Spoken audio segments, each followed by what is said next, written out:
যুদ্ধবিধ্বস্ত বাংলাদেশের ঘুরে দাঁড়ানোর অন্যতম হাতিয়ার ছিল পাট শিল্প। সোনালী আঁশ পাটের শেষ সুদিন আবারও ফিরতে শুরু করেছে। পাট থেকে তৈরি হচ্ছে ৩৫ ধরনের পণ্য, রপ্তানি হচ্ছে বিশ্বের ১৩০টি দেশে, যা থেকে গত বছরে আয় হয়েছে ৭,০০০ কোটি টাকা। তাই দেশের পাট শিল্পকে আরও উৎসাহিত করতে প্রথমবারের মতো পালিত হচ্ছে জাতীয় পাট দিবস। গণতন্ত্র পুনঃপ্রতিষ্ঠা আন্দোলনে যারা শহীদ পাট দিবস ও পাট পণ্য মেলার উদ্বোধনী ভাষণে প্রধানমন্ত্রী বলেন, পাট খাতের পুনরুজ্জীবনের জন্য কাজ করছে সরকার। প্রয়াত বিজ্ঞানী মাকসুদুল আলম পাটের জিন রহস্য উদ্ভাবন করায় উন্নত চাষাবাদের সম্ভাবনা তৈরি হয়েছে। তাই পাটকে বিশ্ব দরবারে তুলে ধরতে এর বহুমুখী পণ্য উৎপাদনের আহ্বান জানান প্রধানমন্ত্রী। রপ্তানি আরো বৃদ্ধি করবার আমাদের সুযোগ আছে এবং আমরা তা করব।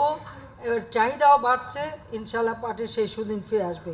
প্রধানমন্ত্রী বলেন, ৯১ ক্ষমতায় এসে বিশ্বব্যাংকের সঙ্গে চুক্তি করে বহু পাটকল বন্ধ করেছিল বিএনপি সরকার।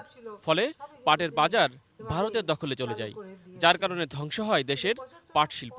বিএনপি সরকার যখন এই চুক্তি ওয়ার্ল্ড ব্যাংকের সাথে করলো, ওই সময় ওয়ার্ল্ড ব্যাংক আবার ভারতের সাথে একটা চুক্তি করলো একই মেমোয়ারে, যে ভারতকে তারা টাকা দেবে নতুন নতুন পাটকল তৈরি করার।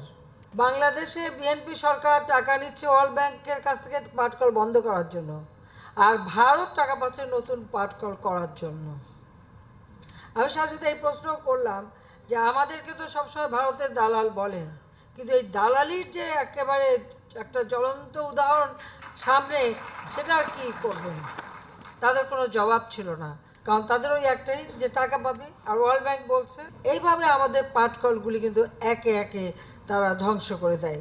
শুধু পাট শিল্পকে ধ্বংস নয়, দেশের দক্ষিণাঞ্চলের অর্থনীতির জন্য গুরুত্বপূর্ণ পদ্মা সেতুর অর্থায়নও বাতিল করেছে বিশ্বব্যাংক। আর এর পেছনে ডক্টর ইউনূসের হাত ছিল বলেও অভিযোগ প্রধানমন্ত্রীর। কারণ এখানে আমাদের পরিবারকেও জড়ানোর খুব চেষ্টা করা হয়েছে, এবং এতটুকু খুঁত কারো পায়নি।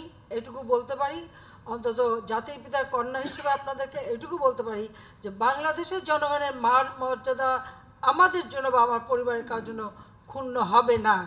মান মর্যাদা আমরা উন্নত রাখবো, এবং সেটা একটা বিরাট চ্যালেঞ্জ ছিল, সেখানে কিন্তু আমরা জয়ী হয়েছি। এরা যে মাঝে মাঝে পরামর্শ দেয়, সে পরামর্শ হয়ে যায় অনেক সময় আত্মঘাতী, আর সেটা না শুনলেই তারা নানা রকমই করে।